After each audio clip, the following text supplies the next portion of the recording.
Ibrahim Traoré, un nom qui résonne désormais comme un symbole de lutte pour la justice et la souveraineté du Burkina Faso. Mais et si cette révolution n'avait pas eu lieu dans l'ombre, mais en plein jour, sous les yeux du monde entier? Et si la véritable bataille pour l'avenir du pays ne se jouait pas uniquement sur le terrain politique, mais bien dans les arcanes des accords miniers secrets? Traoré, un leader militaire, n'a pas seulement défié les puissances étrangères, il a défié l'injustice, la corruption et l'exploitation.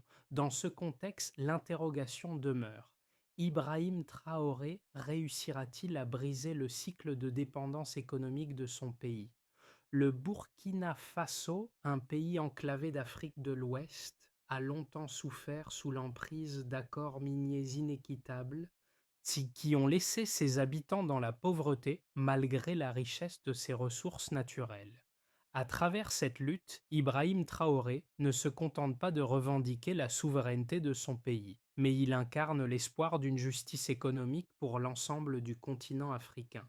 Dans ce combat, il s'attaque à un système mondial de dépendance, où des multinationales et des puissances étrangères exploitent les richesses sans en faire profiter les populations locales. L'enjeu ici n'est pas seulement économique, mais profondément humain. Redonner au peuple burkinabé sa dignité, son autonomie et son avenir. Traoré a promis une révolution qui va au-delà des ressources, une révolution pour la souveraineté, la justice et l'indépendance. Mais la question reste entière. Réussira-t-il à renverser des décennies d'exploitation et d'injustice face à des forces internationales bien établies? Tout a commencé dans l'obscurité, dans un petit hôtel de la capitale, Ouagadougou. Là, loin des regards médiatiques, Aïcha Dembélé, ancienne enseignante, a fait une découverte qui allait bouleverser l'histoire du Burkina Faso. Ce dossier jaune qu'elle tenait entre ses mains n'était pas qu'un simple ensemble de documents. C'était la clé pour ouvrir les yeux du monde sur des décennies de trahison. Ces contrats miniers, signés dans les années 1990, avaient été condamnés le pays à la pauvreté tout en permettant à des entreprises étrangères de piller les ressources du pays sans en faire profiter la population. Ibrahim Traoré, alors jeune leader militaire, a saisi cette occasion pour réveiller la conscience collective et lutter pour la justice. Alors, oui, il n'a pas seulement voulu récupérer les ressources naturelles du pays, mais aussi dénoncer un système de domination néocoloniale où les pays riches continuent de s'enrichir au détriment des plus pauvres. Mais ce n'était pas une lutte facile. En affrontant les puissances étrangères, Traoré se savait vulnérable, isolé, mais sa vision était claire. Ce n'était pas simplement une bataille pour le Burkina Faso, mais pour l'Afrique dans son ensemble. Le peuple, longtemps silencieux, a vu en lui un symbole de la résistance. Les preuves accablantes d'Aïcha Dembélé ont donné une légitimité à cette révolte, mais la résistance des puissances internationales a été immédiate. L'histoire du Burkina Faso ne se résumait plus à un simple conflit interne, mais devenait une question géopolitique d'envergure mondiale. La lutte d'Ibrahim Traoré allait se propager bien au-delà des frontières du pays. Ibrahim Traoré n'était pas un homme politique ordinaire. Avant de devenir le président du Burkina Faso, il était un ancien professeur militaire, animé par une vision claire. Redonner sa souveraineté à un pays longtemps asservi par des puissances coloniales déguisées en partenaires commerciaux. Sa rencontre avec Aïcha Dembélé, la femme porteuse de la vérité cachée dans les contrats miniers, a marqué un tournant décisif. Ensemble, ils formaient un duo redoutable. Aïcha, armée de preuves irréfutables, et Traoré, porté par son charisme et sa détermination, ont réuni les forces de l'intérieur pour combattre les géants étrangers et leur système d'exploitation. Les premiers résultats de leur action ne se sont pas fait attendre. La publication des documents a révélé la portée de la fraude, provoquant un choc tant au niveau national qu'international. Les pouvoirs en place ont tenté de minimiser l'ampleur de la révolte, mais la population burkinabé, longtemps opprimée, a réagi. Les premières manifestations ont éclaté, montrant que la population n'était plus prête à accepter l'exploitation sans fin de ses ressources. La voix de Traoré est devenue un écho puissant à travers le continent et son combat s'est rapidement transformé en un symbole de résistance. Cependant, cette dynamique n'a pas échappé à la menace d'une répression violente ni à la pression des puissances internationales qui ont commencé à se liguer contre lui. Mais dans l'ombre de ces attaques, la détermination de Traoré et de ses alliés n'a fait que croître. La situation au Burkina Faso a rapidement évolué.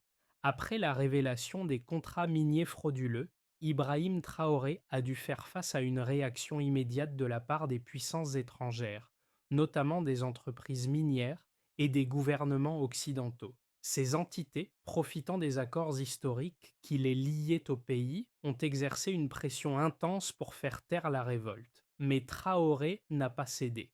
Il a fait de cette opposition une arme, galvanisant ainsi la population burkinabé et le reste du continent africain. Le moment décisif est survenu lorsque Traoré a prononcé un discours mémorable devant l'Assemblée internationale, déclarant: Nous ne sommes pas pauvres, nous avons été volés. Ces mots ont résonné bien au-delà des frontières du Burkina Faso, symbolisant le combat pour la justice économique et la dignité des peuples africains. Cependant, cette déclaration a eu des conséquences immédiates. Les puissances économiques ont réagi violemment. Sanctions économiques, pression diplomatique et menaces de retrait d'investissements ont été lancées. Malgré cela, la résistance au Burkina Faso a pris de l'ampleur. Les manifestations se sont multipliées dans les rues de Ouagadougou et l'africanisme a trouvé un nouvel élan. Les autres pays africains ont commencé à voir en Traoré un leader capable de remettre en question l'ordre économique mondial. Les semaines suivantes ont été marquées par des actions concrètes. Traoré a lancé une série de réformes économiques visant à renforcer l'autosuffisance du pays, réduisant ainsi la dépendance aux multinationales.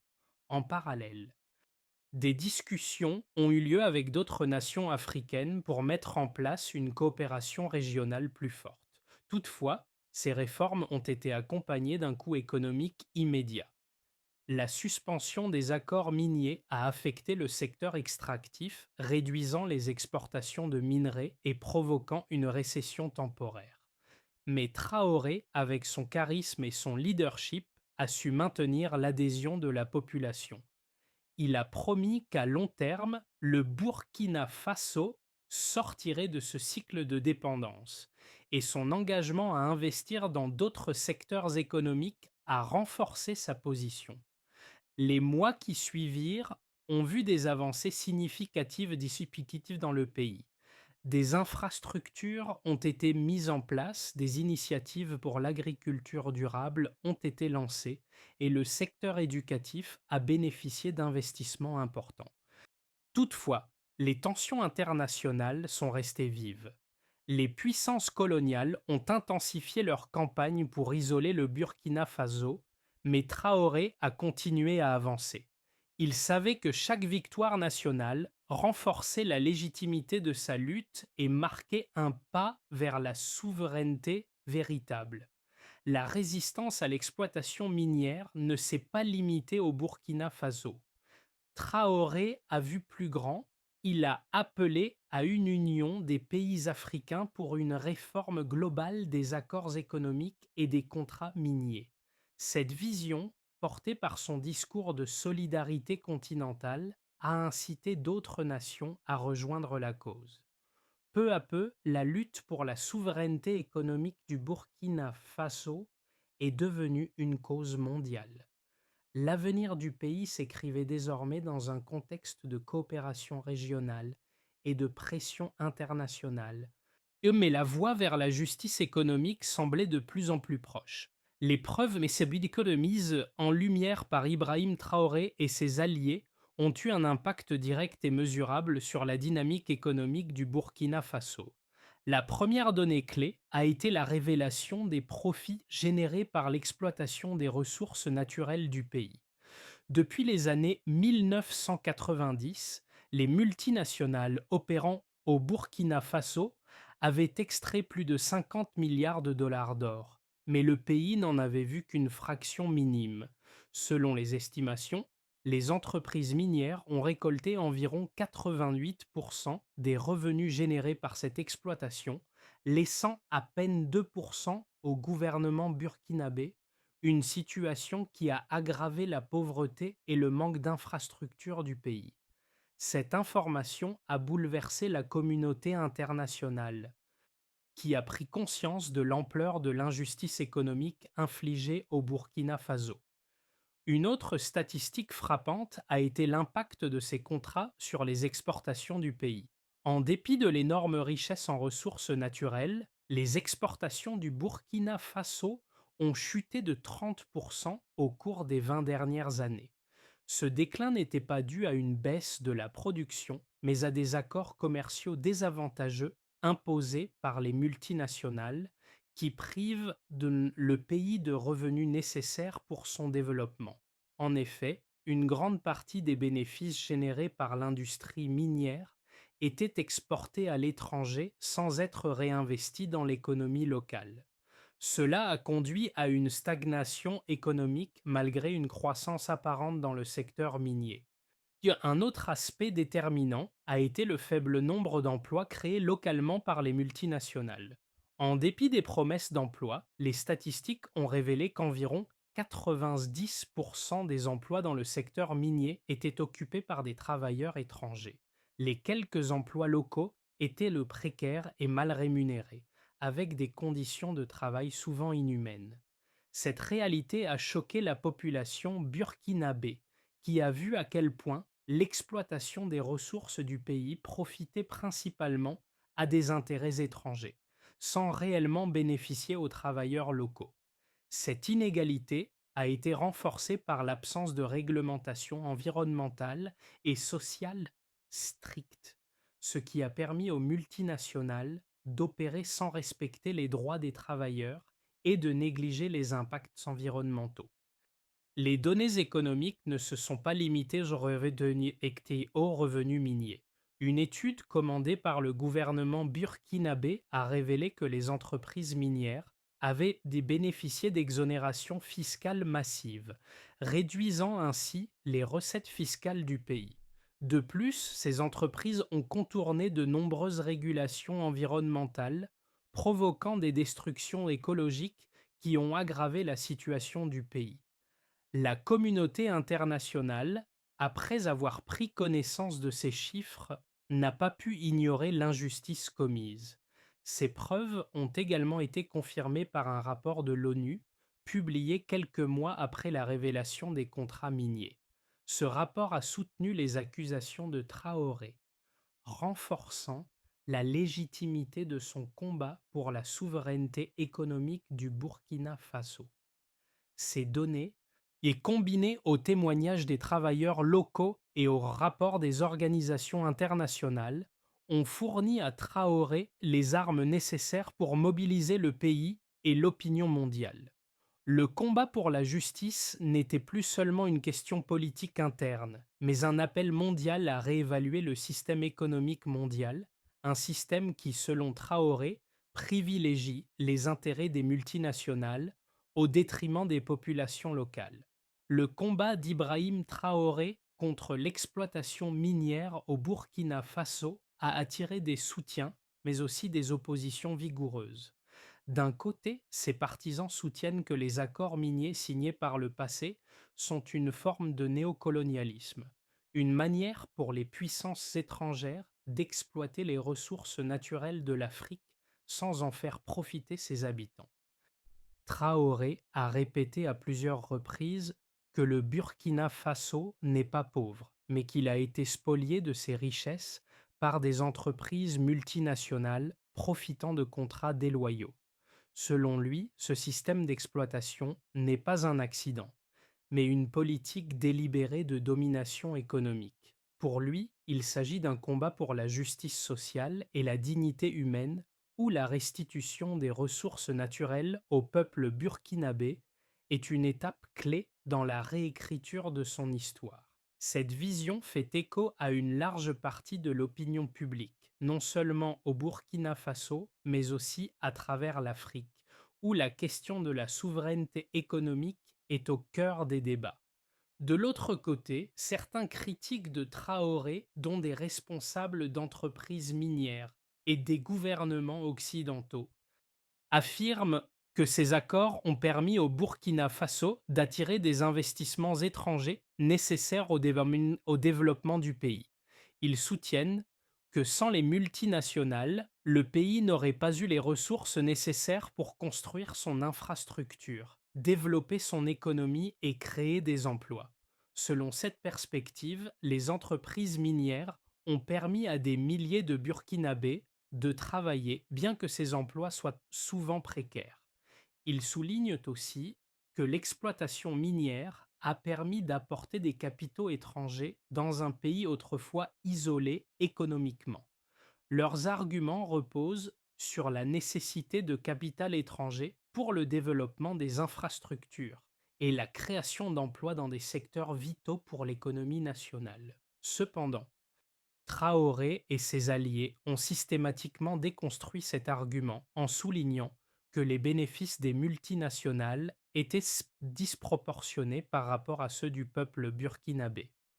En effet, les chiffres montrent que plus de 88% des revenus générés par l'exploitation minière sont partis à l'étranger, laissant une fraction dérisoire pour le pays.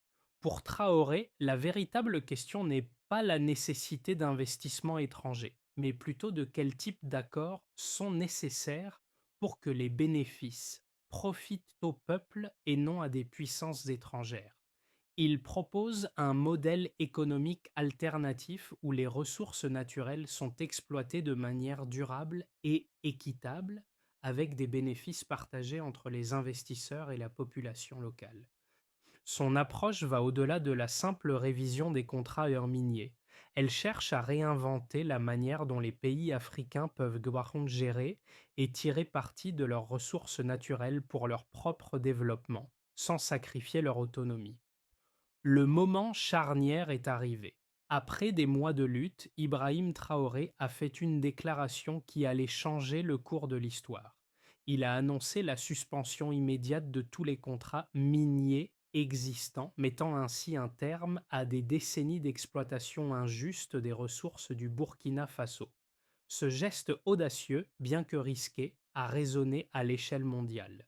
Il ne s'agissait pas seulement de mettre fin à un accord économique, mais de réaffirmer la souveraineté du pays et de revendiquer la dignité du peuple burkinabé. Ce n'était plus un simple combat politique local, mais une affirmation de principes qui ont transcendé les frontières du Burkina Faso. Traoré savait que cette décision entraînerait des répercussions immédiates, y compris une probable instabilité économique et des sanctions internationales.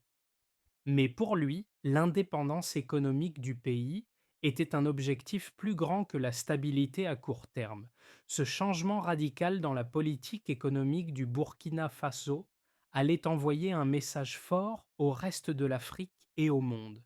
Les pays du continent ont le droit de décider de leur avenir économique sans interférence extérieure. Il est devenu un symbole de résistance et d'espoir, non seulement pour le Burkina Faso, mais pour toute l'Afrique. Les conséquences de la suspension des contrats miniers ont été immédiates et profondes, affectant aussi bien le Burkina Faso que les relations internationales. À l'intérieur du pays, la décision de Traoré a été accueillie avec enthousiasme par une large part de la population. Les rues de Ouagadougou ont vu des manifestations de joie, des groupes de travailleurs, d'étudiants et de jeunes qui se sont unis pour célébrer cette victoire symbolique contre l'exploitation étrangère. Pour le peuple burkinabé, cette décision représentait bien plus que la fin de contrats injustes. Elle marquait la naissance d'une nouvelle ère, celle de la souveraineté et de l'autodétermination. Cependant, cette euphorie a été de courte durée. L'économie du pays, fortement dépendante de l'industrie minière, a subi un choc immédiat. Les mines ont fermé leurs portes, des milliers de travailleurs ont perdu leur emploi et le pays a dû faire face à une baisse significative de ses exportations de matières premières. Les prix du marché mondial de l'or ont fluctué et cette instabilité a exacerbé les tensions internes. Pourtant, Ibrahim Traoré, avec son leadership ferme, a rapidement mis en place des mesures pour contrer ces effets négatifs à court terme. Des projets d'infrastructure ont été lancés pour fournir de nouveaux emplois à la population et des investissements ont été orientés vers des secteurs comme l'agriculture durable et l'énergie renouvelable. Ces efforts ont été essentiels pour apaiser les tensions et soutenir la résilience économique du Burkina Faso. Cependant, à l'échelle internationale, la décision de Traoré a entraîné des répercussions sévères. Les grandes puissances économiques, en particulier la France et les États-Unis, ont intensifié leur pression diplomatique.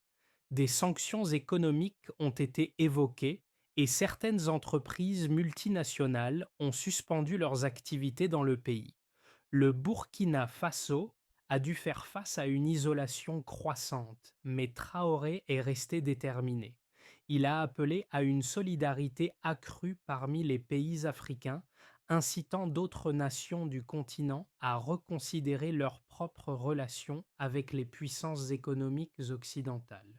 Au sein de l'Union africaine, un mouvement de soutien a émergé, avec plusieurs pays prêts à se joindre à la lutte pour un contrôle plus équitable des ressources naturelles.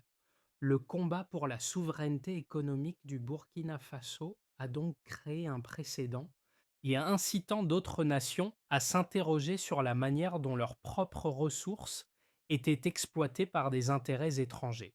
À terme, cette révolte contre l'exploitation des ressources naturelles par les multinationales a fait émerger un débat mondial sur les droits des pays en développement à gérer leurs ressources et leur avenir économique sans dépendre de l'aide ou des investissements étrangers. Le futur du Burkina Faso après la suspension des contrats miniers reste incertain. Plusieurs scénarios s'offrent au pays, chacun comportant son lot d'opportunités et de risques. Le premier scénario, optimiste, envisage une réindustrialisation rapide et une diversification économique. Si le Burkina Faso parvient à attirer des investissements dans des secteurs alternatifs tels que l'agriculture durable, les énergies renouvelables et l'infrastructure, le pays pourrait voir une reprise rapide. La solidarité croissante entre les pays africains et la coopération régionale pourrait jouer un rôle clé dans ce processus. Le soutien du continent dans la révision des contrats miniers, combiné à des pratiques commerciales plus respectueuses, offrirait une plateforme solide pour une croissance plus équitable. Dans ce scénario, le Burkina Faso pourrait se tourner vers une économie plus diversifiée, moins dépendante de l'exploitation minière et plus résiliente face aux chocs externes. Ce modèle pourrait servir de référence pour d'autres nations africaines cherchant à se libérer des chaînes de la dépendance néocoloniale. Le scénario plus réaliste présente des défis importants. Bien que la décision de Traoré ait renforcé la souveraineté du pays, la transition vers une économie autonome sera semée d'embûches. Le Burkina Faso pourrait rencontrer une résistance interne provenant de secteurs encore dépendants des multinationales. De plus, les sanctions économiques et les pressions diplomatiques pourraient déstabiliser davantage l'économie nationale. Toutefois, ce scénario ouvre la possibilité de mettre en place une économie plus inclusive et durable, à condition que le pays parvienne à naviguer entre les défis internes et externes. Le soutien régional sera essentiel pour assurer une transition fluide et éviter une isolation économique prolongée. Enfin, Un scénario plus sombre envisage un isolement économique prolongé et une détérioration des conditions internes. Si le Burkina Faso est coupé de ses principaux partenaires commerciaux et de flux d'investissements étrangers, le pays pourrait se retrouver plongé dans une récession sévère. L'absence de nouvelles sources de revenus et le manque d'infrastructures adéquates ralentiraient le développement avec des crises sociales possibles, telles que l'augmentation du chômage et des tensions croissantes entre les différentes couches sociales.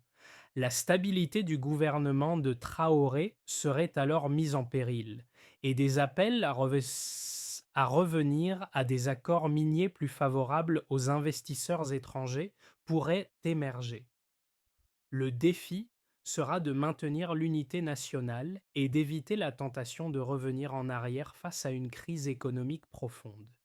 Ibrahim Traoré n'est pas seulement une figure politique du Burkina Faso, il est devenu un symbole de résistance pour toute l'Afrique. Son combat pour récupérer les ressources naturelles du pays et restaurer la souveraineté économique est une lutte qui dépasse les frontières nationales. Dans ce contexte, les autres nations africaines commencent à se poser la question. Et si le Burkina Faso montrait la voie? L'adhésion à la cause burkinabé se fait progressivement et ce mouvement de solidarité grandissant au sein du continent représente une chance de changer la manière dont les pays africains gèrent leurs ressources. Le cas du Burkina Faso a montré qu'il est possible de rompre avec les anciennes pratiques et de se libérer de la domination néocoloniale. Cependant, les défis restent immenses. Ce combat a des répercussions sur tous les secteurs de la société burkinabé. Le peuple, longtemps opprimé, commence à voir un avenir plus équitable. Les jeunes, notamment, ont retrouvé un nouvel espoir. Leurs rêves, longtemps étouffés par la pauvreté et le manque d'opportunités, renaissent d'Unis grâce à la vision de Traoré. À l'international, cette lutte contre l'exploitation minière a attiré l'attention de nombreuses ONG et mouvements sociaux, qui voient en elle une lutte pour les droits des peuples à disposer de leurs ressources. L'impact de la décision de Traoré ne se limite donc pas au Burkina Faso. Elle incite d'autres pays à repenser leurs relations avec les puissances économiques mondiales. Dans cette lutte, chaque pas en avant est perçu comme un signe de victoire pour l'Afrique et un message fort. L'ère de l'exploitation sans fin est révolue. Après avoir suspendu les contrats miniers inéquitables, Ibrahim Traoré a rapidement mis en place une série de réformes pour stabiliser l'économie du Burkina Faso et garantir un avenir prospère et durable. La première étape de cette transformation fut l'investissement dans des secteurs autres que l'extraction minière, comme l'agriculture durable, les énergies renouvelables et les infrastructures. Ces projets ont permis de créer de nouveaux emplois et de diversifier l'économie, réduisant ainsi la dépendance à l'industrie minière. Le gouvernement a également lancé un vaste programme de réindustrialisation visant à renforcer les capacités locales de production et à réduire la vulnérabilité du pays aux fluctuations des prix mondiaux des ressources naturelles. Une autre étape cruciale a été la révision de la législation pour garantir une gestion plus équitable des ressources naturelles. Le Burkina Faso a commencé à mettre en place des régulations strictes pour s'assurer que l'exploitation des ressources profitait d'abord aux citoyens et non aux intérêts étrangers. En parallèle, Traoré a initié un processus de coopération avec d'autres pays africains pour créer un cadre commun de gestion des ressources naturelles qui pourrait servir de modèle pour d'autres nations du continent. Cette coopération régionale est vue comme essentielle pour renforcer l'indépendance économique et politique de l'Afrique, en réduisant la dépendance vis-à-vis des puissances économiques mondiales. Finalement, Traoré a mis l'accent sur l'éducation et la formation professionnelle pour préparer les générations futures à des emplois dans ces nouveaux secteurs. Le pays s'est engagé à investir dans la création d'un capital humain qualifié pour assurer un développement durable d'un Diwabiaramla long terme. Avec ces réformes, Le Burkina Faso a posé les bases d'une économie plus inclusive, plus résiliente et surtout plus souveraine. Ibrahim Traoré a non seulement redonné au Burkina Faso sa dignité, mais il a aussi inspiré l'Afrique tout entière. Son combat n'était pas seulement une question de ressources naturelles, mais un acte fondateur pour la souveraineté des peuples africains. La décision de suspendre les contrats miniers a marqué un tournant décisif, non seulement pour le Burkina Faso, mais aussi pour toutes les nations du continent, qui depuis trop longtemps subissaient les conséquences de l'exploitation extérieure. Ce moment de renaissance a rallumé un espoir qui semblait éteint, celui d'un futur où les ressources naturelles sont utilisées pour le bien-être des populations locales et non pour enrichir des intérêts étrangers. Le peuple burkinabé, désormais fier de son parcours, sait qu'il a ouvert une voie qui pourrait bien conduire à une Afrique plus forte, unie et indépendante. Ibrahim Traoré, avec son calme et sa détermination, est devenu un symbole de ce combat pour la justice et la dignité. Mais cette histoire ne s'arrête pas là. Elle est en train de se poursuivre de génération en génération, comme un héritage de lutte et de résistance pour tous ceux qui croient en un avenir meilleur, plus équitable et plus libre pour le peuple africain. Le parcours de Ibrahim Traoré et de son peuple a démontré qu'il est possible de lutter contre l'injustice et de redéfinir l'avenir d'une nation. Le Burkina Faso a pris une décision courageuse, mais ce n'est qu'un début. Le chemin reste semé d'embûches et la lutte pour la souveraineté et l'indépendance économique doit continuer. Mais cela ne dépend pas seulement de Traoré et de son gouvernement. Cela dépend de chacun de nous. Si vous croyez, comme lui, en un avenir plus juste pour l'Afrique, un avenir où les ressources naturelles profitent avant tout au peuple et non à des intérêts étrangers, il est temps de prendre position. Partagez cette histoire, faites entendre votre voix et engagez-vous dans le mouvement pour une Afrique libre et souveraine. Ce n'est pas seulement l'avenir du Burkina Faso qui est en jeu, mais celui de tous les peuples qui luttent pour leur dignité et leur liberté. Le changement est possible et il commence avec chacun d'entre nous. Rejoignez cette cause et soutenez ceux qui, comme Ibrahim Traoré, font tout pour rendre l'Afrique plus forte, plus indépendante et plus juste.